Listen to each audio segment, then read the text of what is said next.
আপনাদের আহ্বানে সারা দিয়ে কিন্তু ভাই গেছি আমার ভাই। আপনাদের কিন্তু বিশাল দায়িত্ব। আপনাদের কিন্তু এই যে শহীদের দায় কিন্তু আপনাদের কাঁধে। আপনারা কিন্তু সেই দায়িত্ব নিয়ে রাস্তাতে নামছে না, হাইটা যায় না ভাই কোনোদিন। আর আওয়ামী লীগ যেন পুনর্বাসন না হয় কোনোভাবে। অনেক জায়গায় শুনি যে আপনাদের জনগণকে আওয়ামী লীগকে করতে হবে। আমি জানি না, সত্যিটা তো জানি না, আপনারা যাদেরকে আমার অনুরোধ থাকবে ভাই, যারা আমাদের কিসে করছে এদের যেন কোনোভাবে না হয়।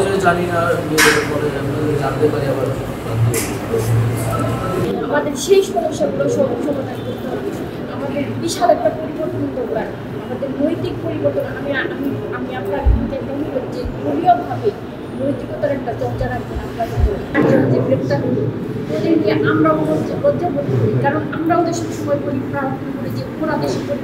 সামান্য সিরাজগঞ্জের সব দেখবেন এনে সব থেকে কিন্তু সব ফাঁকা হয়ে গেছে সমাবেশ এগুলা, তাই না? কিন্তু আমার প্রজন্ম আমার ভাইরা কি করছে, চলে যান বলে ভাগ্যে যাচ্ছে টাকা। আমার ভাইরা কি করছে, আমাদের সারাদিন ওখানে লিড দিচ্ছে, সারাদিন লিড দিচ্ছে। আমার ভাইরা কি করছে, মৃত্যুকে তারা একদম সামনে থেকে গ্রহণ করে দিচ্ছে। এত সাহস কোনো রাজনৈতিক দল দিতে 17 বছর পার নাই। আমার ভাইরা কিন্তু সে মৃত্যুকে একদম মৃত্যু মুখে দাঁড়ায় স্টেশন করে দিচ্ছে।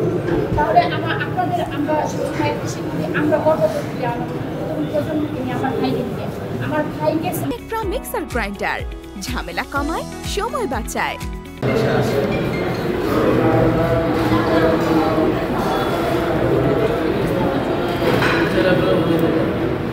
সরকার থেকে আরেকটা মাসিক ভাতাও দেওয়া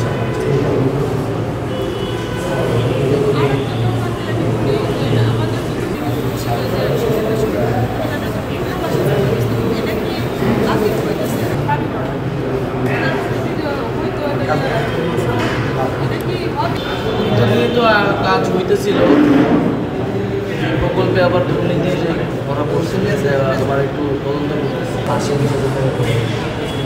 এটা পুনর্বাসনের একটা ধাপ, আর এটা তদন্তের মধ্যে আছে। আমার ভাইরা যে উদ্দেশ্যে জীবন দিচ্ছে, কোন উদ্দেশ্যে জীবন দিচ্ছে, কিন্তু জীবন দেয় শুধুমাত্র দেশ কোন থেকে জীবন দিচ্ছে। তাহলে যে দেশের জন্য আমার ভাই যে উদ্দেশ্য নিয়ে জীবন দিচ্ছে সেই দেশটা কখন জীবন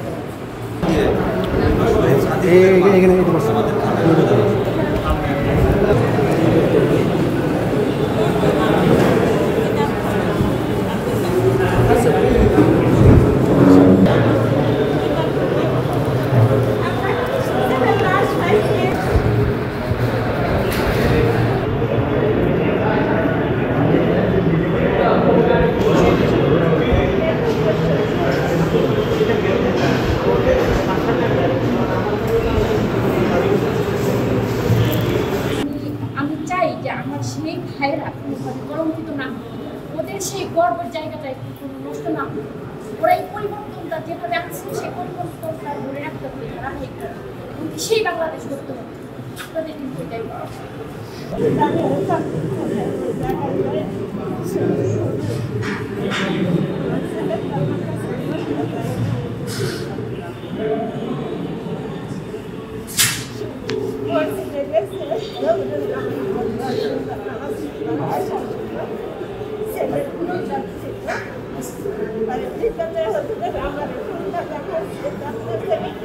বাসায় গেছে